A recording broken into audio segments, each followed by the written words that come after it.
Guys, please have a seat and remember, listen from your hearts.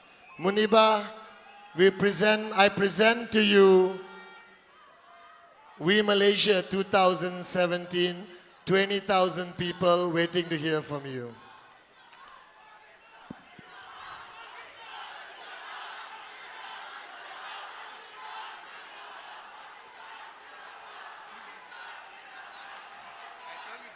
Okay, beautiful.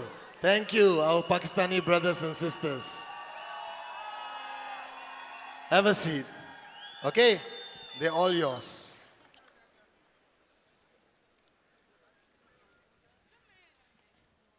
Thank you so much, everyone.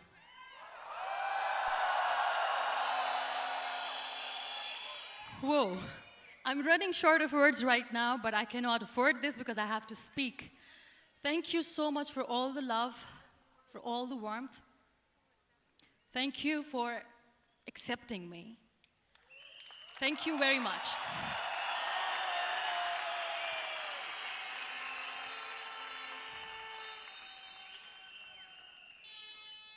Well, I always start my talk with a disclaimer. And that disclaimer is that I've never claimed to be a motivational speaker. Yes, I do speak, but I feel more like a storyteller because wherever I go, I share a story with everyone. Well, it is a story of a woman whose perfectly imperfect life made her who and what she is today.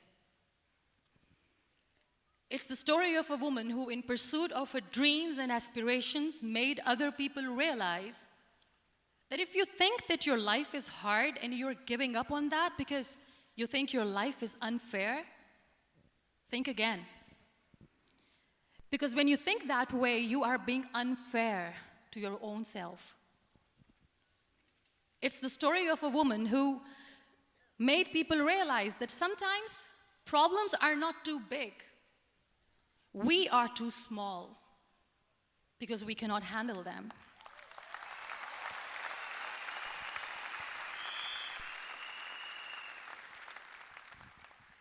It is the story of a woman who with time realized that real happiness doesn't lie in success, money, fame. It lies within. Real happiness lies in gratitude. So I am here, and I'm going to share the story of that woman. That is my story. The story of gratitude.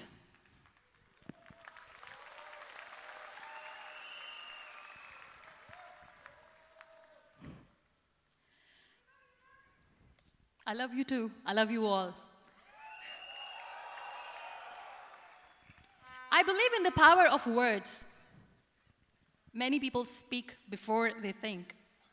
But I know the value of words. The words can make you, break you, they can heal your soul, they can damage you forever. So I always try to use the positive words in my life wherever I go. They call it adversity, I call it opportunity. They call it weakness, I call it strength. They call me disabled, I call myself differently abled. They see my disability. They see my disability, I see my ability. There are some incidents that happen in your life, and those incidents are so strong that they change your DNA. Those incidents or accidents are so strong that they break you physically. They deform your body, but they transform your soul.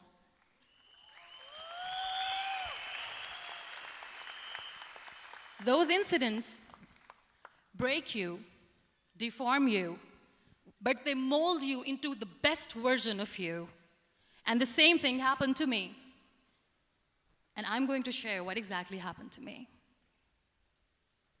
I was 18 years old when I got married. And this thing I'm sharing for the very first time on an international level. I was 18 years old when I got married. I belonged to a very conservative family, a Baloch family, where good daughters never say no to their parents. My father wanted me to get married. And all I said was, if that makes you happy, I'll say yes. And of course, It was never a happy marriage. Just about after 2 years of getting married, about 9 years ago, I met a car accident. Somehow my husband fell asleep and the car fell in the ditch. He managed to jump out, saved himself. I'm happy for him. But I stayed inside the car and I sustained a lot of injuries. The list is a bit long. Don't get scared. I'm perfectly fine now. Radius ulna of my right arm were fractured. The wrist was fractured. Shoulder bone and collarbone were fractured. My whole rib cage got fractured. And because of the rib cage injury, lungs and liver were badly injured. I couldn't breathe. I lost urinary bowel control. That's why I have to wear the bag wherever I go. But that injury that changed me and my life completely as a person and my perception towards living my life was the spine injury. 3 vertebrae of my backbone were completely crushed, and I got paralyzed for the rest of my life. So this accident took place in a far-flung area in the outskirts of a very small province, Balochistan, where there was no first aid, no hospital, no ambulance. I was in the middle of nowhere in that toppled car. Many people came to rescue. They gave me CPR. They dragged me out of the car. And while they were dragging me out, I got the complete transection of my spinal cord. And now there was this debate going on. Should we keep it here? She's going to die. Where should we go? There is no ambulance. There was this 4-wheeler Jeep standing in the corner of the street. They said, put her in the back of the Jeep and take her to the hospital, which is 3 hours away from this place. And I still remember that bumpy ride. I was all broken. They threw me at the back of the Jeep and they rushed me to the hospital. That is where I realized that my half body was fractured and half was paralyzed. I finally ended up in a hospital where I stayed for 2.5 months. I underwent multiple surgeries. Doctors have put a lot of titanium in my arm. There's a lot of titanium at my back to fix my back. That's why people in Pakistan call me the Iron Lady of Pakistan.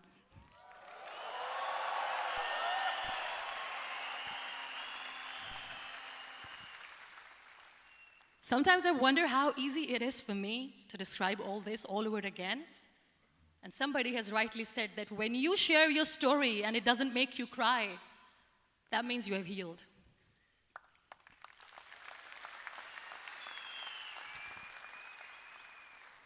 Those 2.5 months in the hospital were dreadful. I will not make up stories just to inspire you. I was at the verge of despair. One day, doctor came to me and he said, well, I heard that you wanted to be an artist, but you ended up being a housewife. I have a bad news for you. You won't be able to paint again because your wrist and your arm are so deformed, you won't be able to hold a pen again. And I stayed quiet. Next day, doctor came to me and said, your spine injury is so bad, you won't be able to walk again. I took a deep breath and I said, it's all right. The very next day, doctor came to me and said, because of your spine injury and the fixation that you have in your back, you won't be able to give birth to a child again. That day, I was devastated. I still remember, I asked my mother, why me?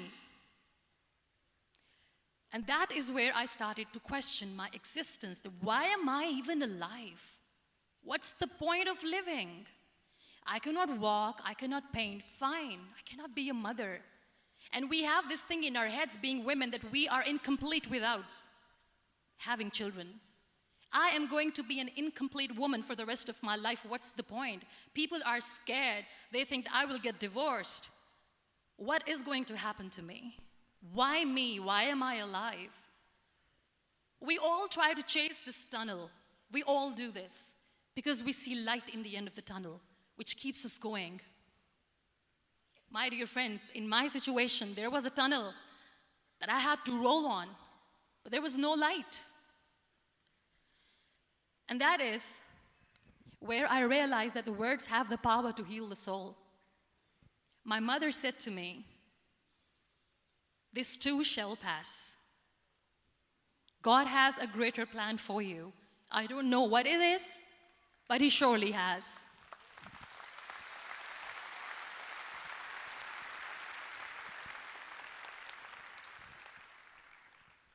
And in all that distress and grief, somehow or the other, those words were so magical that they kept me going.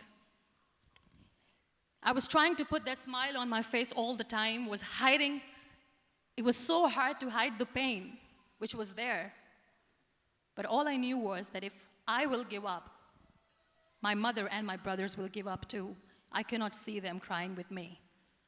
So what kept me going was, one day I asked my brothers, "I know I have a deformed hand, but I'm tired of looking at these white walls in the hospital and wearing these white scrubs.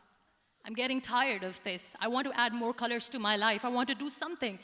Bring me some colors. Bring me some small canvas. I want to paint." So the very first painting I made was on my deathbed, where I painted for the very first time. It was not just an art piece or just my passion. It was my therapy. What an amazing therapy it was. Without uttering a single word, I could paint my heart out. I could share my story. People used to come and say, "What lovely painting, so much color." Nobody could see the grief in it. Only I could. So that's how I spent 2.5 months in my hospital, crying, never complaining or whining, but painting. And then I was discharged, and I went back home. And I went back home, and I realized that I have developed a lot of pressure ulcers on my back and on my hip bone. I was unable to sit. There were a lot of infections in my body, a lot of allergies. So doctors wanted me to lie down on the bed straight for not 6 months, for not 1 year, for 2 years. I was bedridden, confined in that one room, looking outside the window, listening to the birds chirping, and thinking maybe there will be a time when we'll be going out with the family and enjoying the nature. That was the time where I realized how lucky people are, but they don't realize. That is the time where I realized that the day I'm going to sit, I'm going to share this pain with everyone to make them realize how blessed they are, and they don't even consider them lucky. There are always turning points in your life. There was a rebirth day that I celebrated. After 2 years and 2.5 months, when I was able to sit on a wheelchair, that was the day when I had the rebirth. I was a completely different person. I still remember the day I sat on the wheelchair for the first time, knowing that I'm never going to leave this, knowing that I won't be able to walk for the rest of my life. I saw myself in the mirror, and I talked to myself. And I still remember what I said.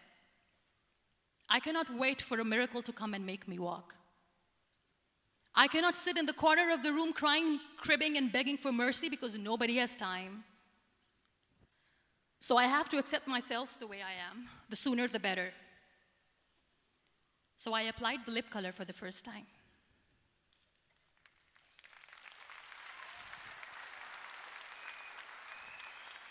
And I erased it. And I cried. And I said, "What am I doing? A person on a wheelchair should not do this. What will people say?" Clean it up. Put it again. This time I put it for myself, because I wanted to feel perfect from within.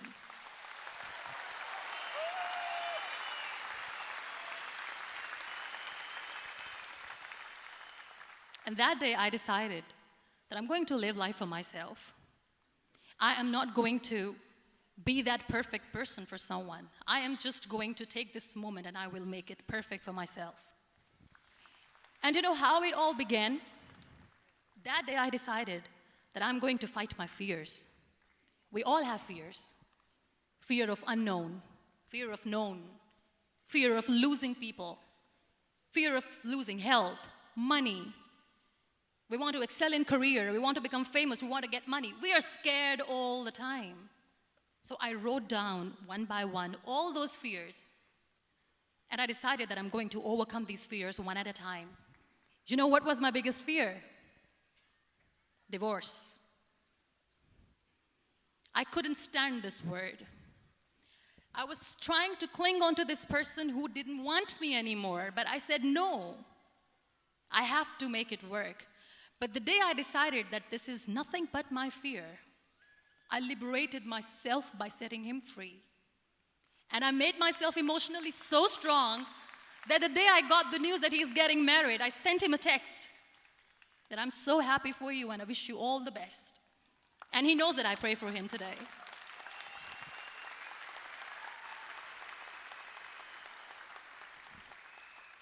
My biggest fear, number 2, was I won't be able to be a mother again. And that was quite devastating for me. But then I realized there are so many children in the world, all they want is acceptance. So there is no point of crying, just go and adopt one. And that's what I did.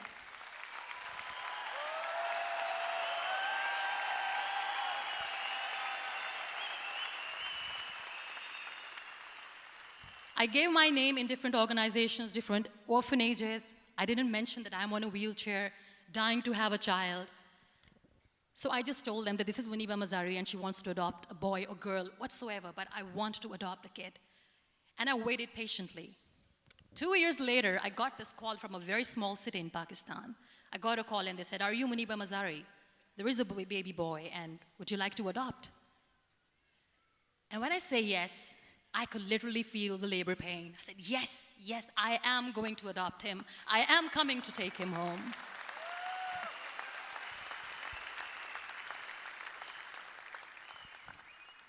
And when I reached there, the man was sitting and he was looking at me from head to toe. And in back of my head, I kept thinking that, oh my God, he's going to say she's on the wheelchair, she doesn't deserve it. How is she going to take care of him? And I looked at him and I said, do not judge me because I'm on the wheelchair. But you know what he said? He said, I know you will be the best mother of this child. You both are lucky to have each other.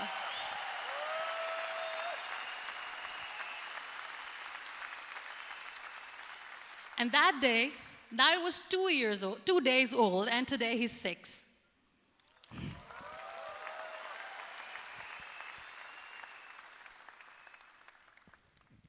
You'll be surprised to know another bigger fear that I had in me. It was facing people. I used to hide myself from people. When I was on bed for 2 years, I used to keep the door closed. I used to pretend that I'm not going to meet anyone, tell them that I'm sleeping. You know why? Because I couldn't stand that sympathy that they had for me. They used to treat me like a patient. When I used to smile, they used to look at me and say that, you're smiling, are you okay? I was tired of this question being asked, are you sick? Well, a lady yesterday at the airport asked me, are you sick? And I said, well, besides the spinal cord injury, I'm fine, I guess.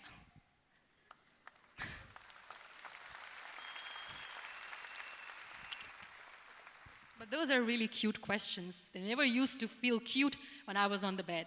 So I used to hide myself from people, knowing that, oh my God, I'm not going to see that sympathy in their eyes. It's all right. And today I'm here speaking to all these amazing people because I have overcome the fear.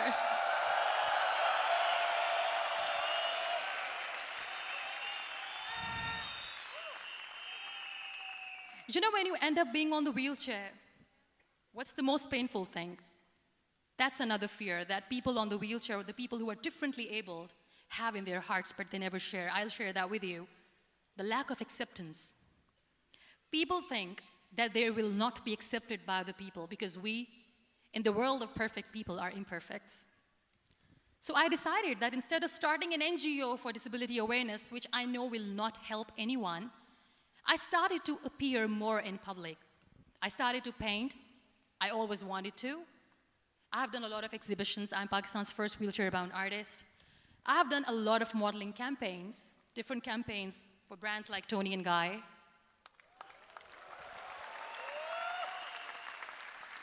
I have done some really funny, breaking the barriers kind of modeling.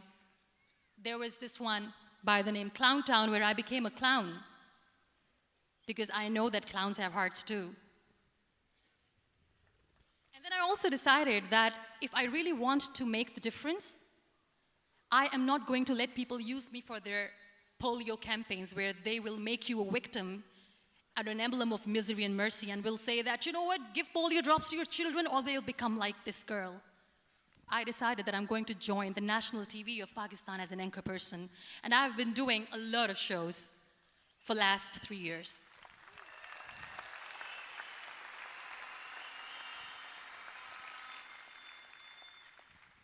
So when you accept yourself the way you are, the world recognizes you. It all starts from within. Thank you. I became the National Goodwill Ambassador for UN Women Pakistan, and now I speak for the rights of women, children. We talk about inclusion, diversity, gender equality, which is a must. I was featured in BBC 100 Women for 2015. I'm one of the Forbes 30 under 30 for 2016. And it all didn't happen alone. You all are thriving in your careers. You have bigger dreams and aspirations in life. Always remember one thing. On the road to success, there is always we, not me. Do not think that you alone can achieve things. No. There is always another person who is standing behind you, maybe not coming on the forefront, but behind you, praying for you and supporting you. Never lose that person. Never.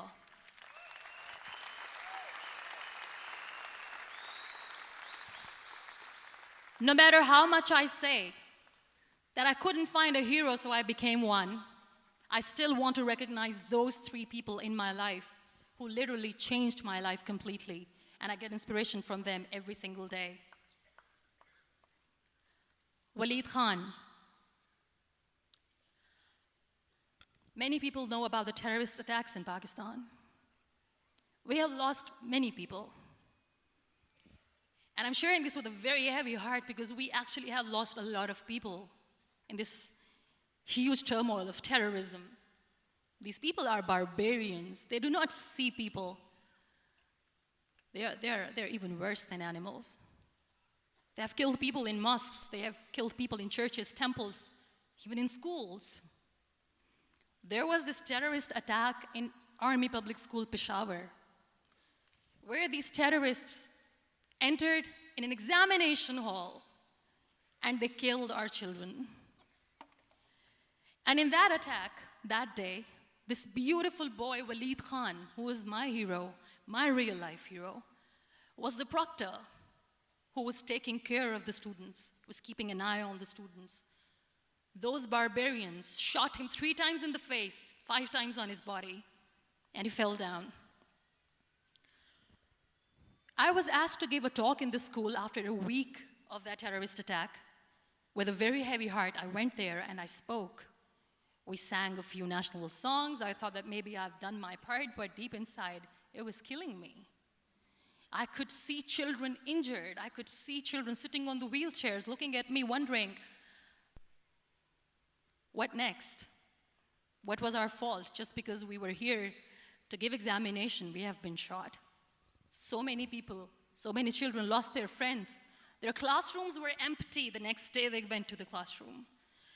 So this kid, Waleed Khan, I was asked that he is in a hospital right now and you have to go and see him and motivate him and tell him that it's going to be okay. And when I saw Waleed Khan coming on the wheelchair for the first time in front of me, face was all deformed. His leg was fractured, his arm was fractured. He couldn't talk, he lost his teeth. He cannot sneeze, he cannot smell. He cannot eat. And I kept thinking, what should I say?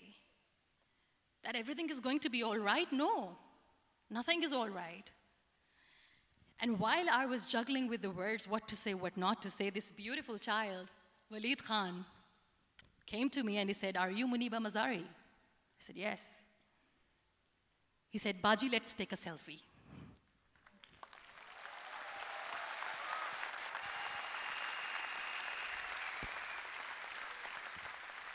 And with that beautiful, toothless smile of Walid Khan, we took that beautiful selfie that I still have with me.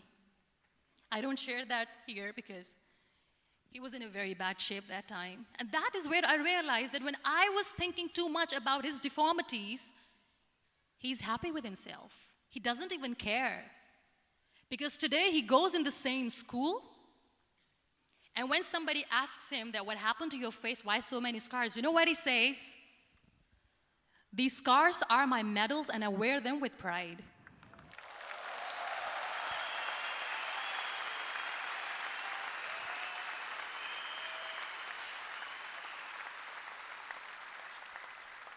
And how beautifully he says, "The terrorists wanted me not to study. I am going to study. I will become a doctor one day. And this is my way of taking revenge from those terrorists."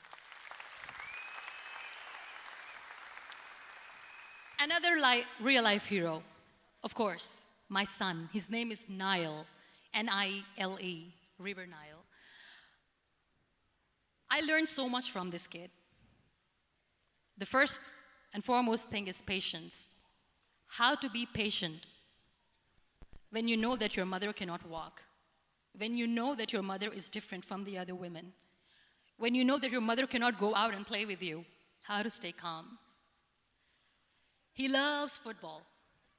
And when we got the very first football, he was 4 years old.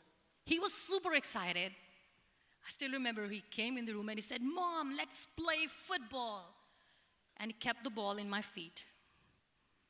And he said, "Let's kick it." And that day I felt disabled. I said, "I cannot kick the ball." And I was down with the same face. He looked at me and he said, "Well, that's all right. Your legs are not working, but your hands do. Let's play catch the ball."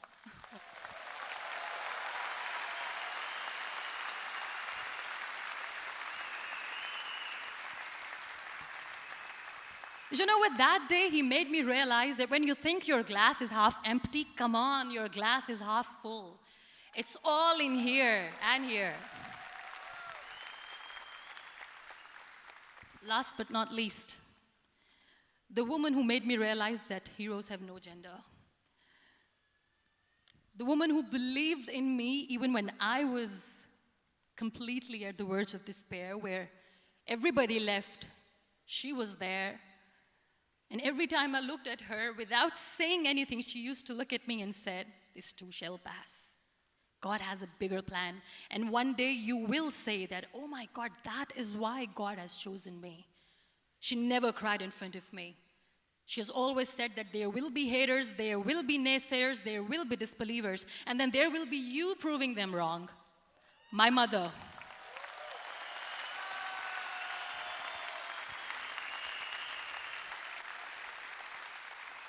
Whatever I am today, I'm nothing without her. I'm nothing without her. Thank you, Mama. I wish you were here. Thank you for making me who I am today.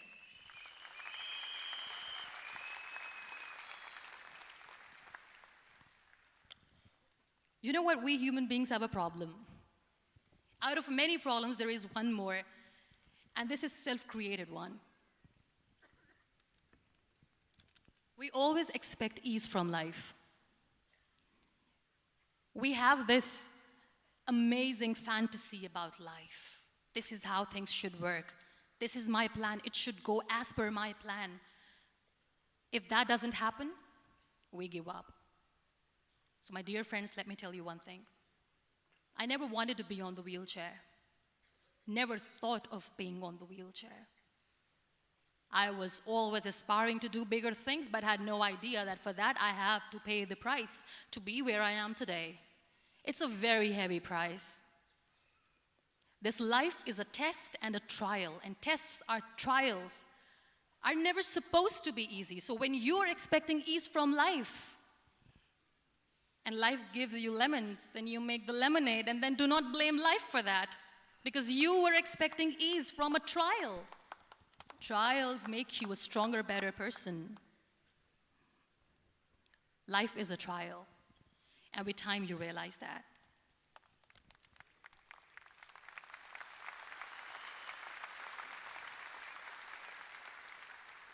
It is okay to be scared. It is okay to cry. Everything is okay, but giving up should not be an option. They always say that failure is not an option. Failure should be an option, because when you fail, you get up, and then you fail, and then you get up, and that keeps you going. That's how humans are strong.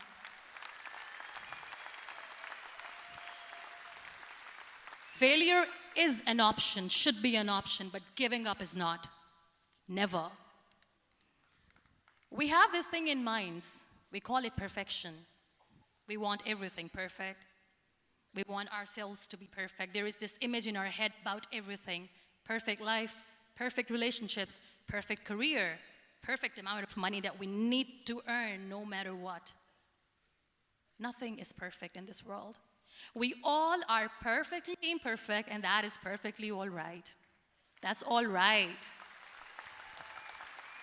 We were sent here not to become the perfect people. Those people who tell you how to look perfect, even those people are imperfect. Trying to fight this fear of looking imperfect. I used to be perfect. I still remember. I got this compliment years ago when I used to walk. Oh my God, look at you. You're fair, you're tall, you're perfect. Look at me now. You're still perfect. Only the perfect eyes can see that. Only the perfect eyes will see that. Only the perfect eyes will see that. So yes, in all those imperfections, you have to listen to your heart. You don't have to look good for people. You don't have to be perfect just because other people want you to be perfect. If your soul is perfect from within, that's all right. This is all what you want. This is all what you need to be. Our society has made very weird kind of norms to look perfect and great.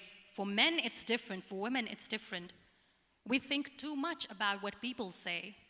We listen to ourselves too little. You know what makes you perfect? When you make someone smile. You know what makes you perfect? When you try to do something good for the people around you. You know what makes you perfect? When you feel someone's pain. And how beautiful pain is that it connects you with people. No other medium can connect you with others but pain. That's why I always say that I'm in pain, and that's a blessing in disguise for me. Today, just because I'm in pain and I'm on the wheelchair, I work for children. Being the head of CSR for a company, we conduct medical camps in far-flung areas of Pakistan where so many kids die because they don't have medical facilities. And I personally believe just because they cannot afford to live doesn't mean we'll let them die. So we give them money, we give them medical treatment, we try to heal their wounds, physical and emotional. And I also work for the beautiful people, we call them third gender, the transgender community of Pakistan. You know what connects me with them? All my imperfections. When I go and I hug them, they never judge me.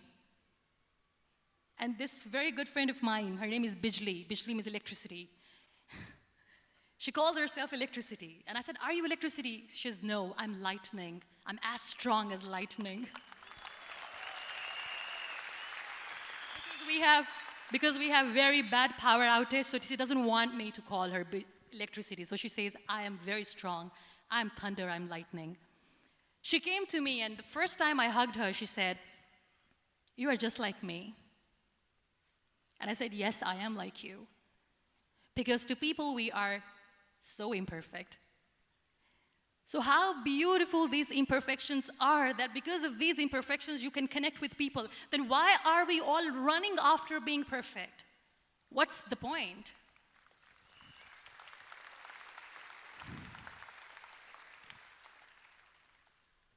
Every time I go in public, I always smile.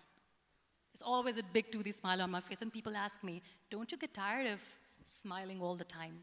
What's the secret? I always say one thing, that I have stopped worrying about the things that I have lost, the people that I have lost. Things and people who were meant to be with me are with me. And sometimes, somebody's absence makes you a better person. Cherish their absence. It's always a blessing in disguise. I always say that people are so lucky they don't even realize. You must be thinking, okay, you're lucky in what sense? Well, the breath that you just took was a blessing. Embrace it.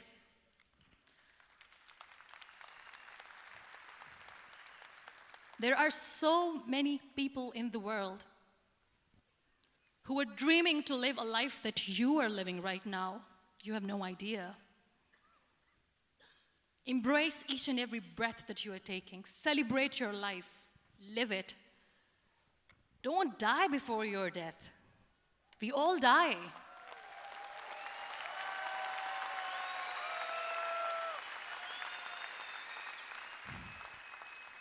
We live this one routine of a day for 75 years and we call it life. No, that's not life.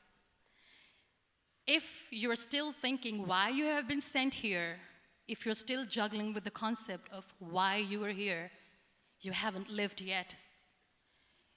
You work hard, you make money, you do it for yourself. That's not life. You go out, you seek for people who need your help, you make their lives better. You become that sponge which can absorb all the negativity, and you become that person who can emit beautiful, positive vibes. And when you realize that you have changed someone's life, and because of you, this person didn't give up, that is the day when you live. Always.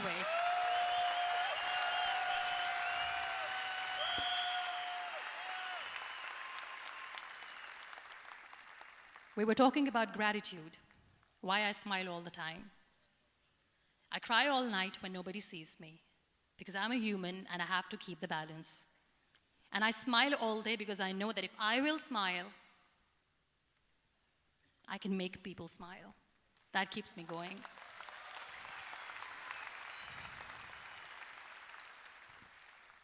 Be grateful for what you have, and you will always, always end up having more. But if you'll cry and if you'll crib for the little things that you don't have or the things that you have lost, you will never ever have enough. Sometimes we are too busy thinking about the things that we don't have that we forget to cherish the blessings that we have. I'm not saying that I'm not healthy and that makes me unlucky, but yes, it is hard. It is hard when I say that I cannot walk. It is hard to say when I wear this bag. It hurts. But I have to keep going, because never giving up is the way to live, always.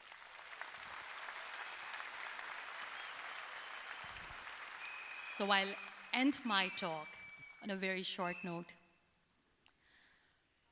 Live your life fully. Accept yourself the way you are. Be kind to yourself.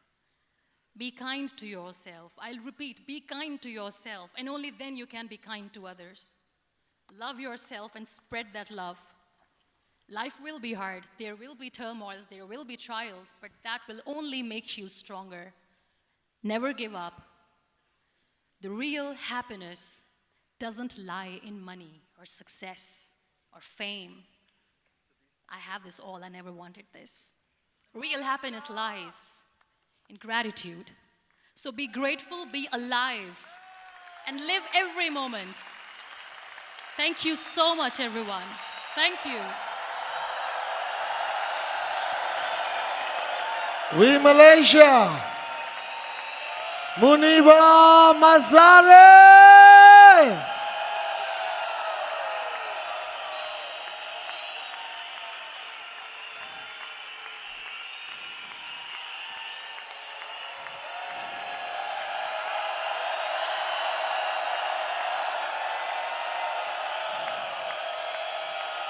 Unbelievable. Please show her some love. Muniba Mazare.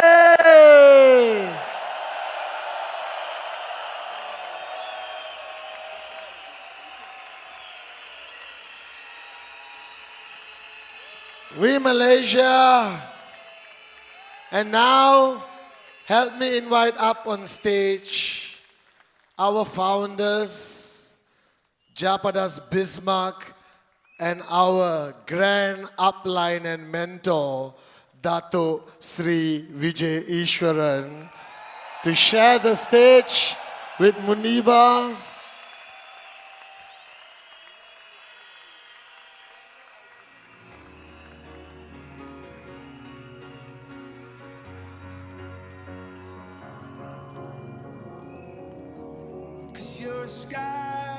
Cause you're a sky full of stars. I'm gonna give you my heart. Cause you're a sky full of stars. Cause you light up the path.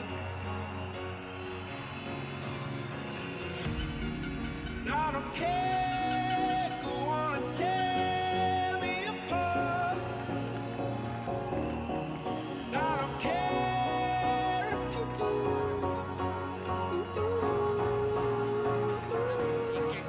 Cause in the sky full of stars, I think I saw you.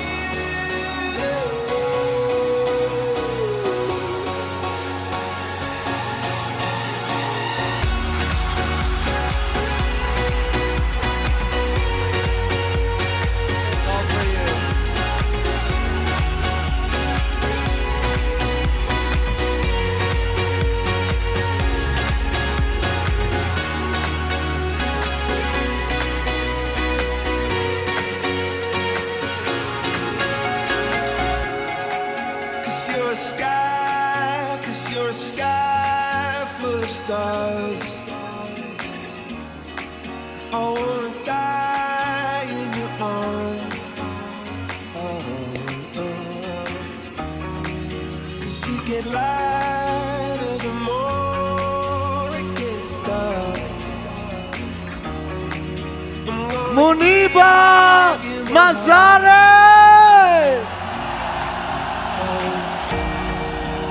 Our shining star at VCon Malaysia 2017. Show her your love. Cause in a sky full of stars, I think I see you.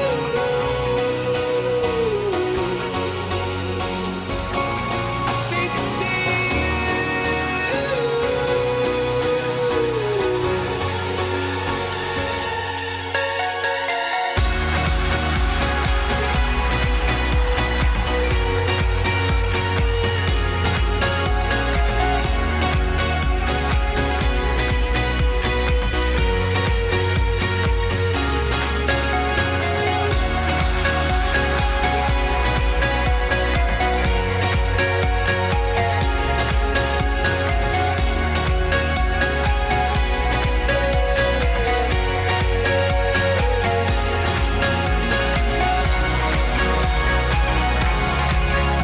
Muniba Mazare.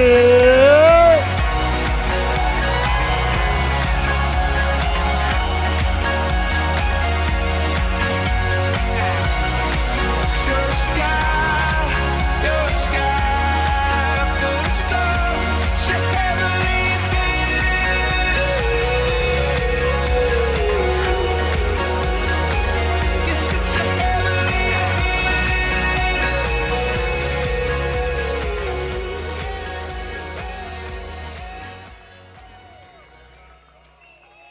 When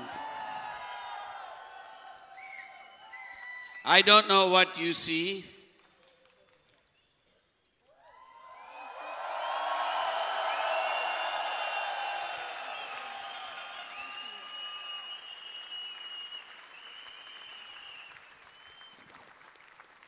I don't know what you see, but all I see is perfect.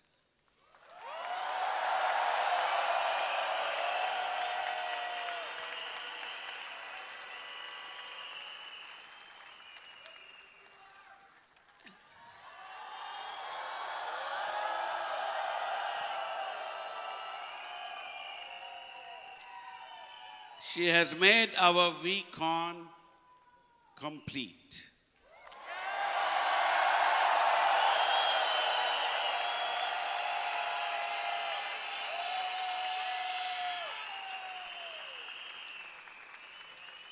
I don't usually run out of words, but I am today.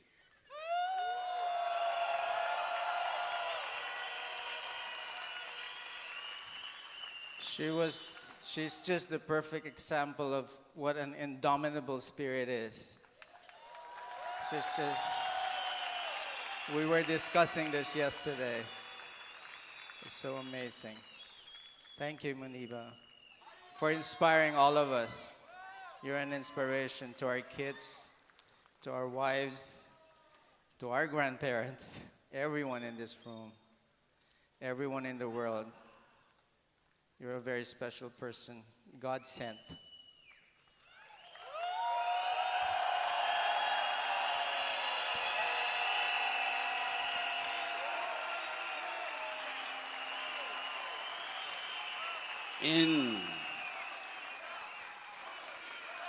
In our company,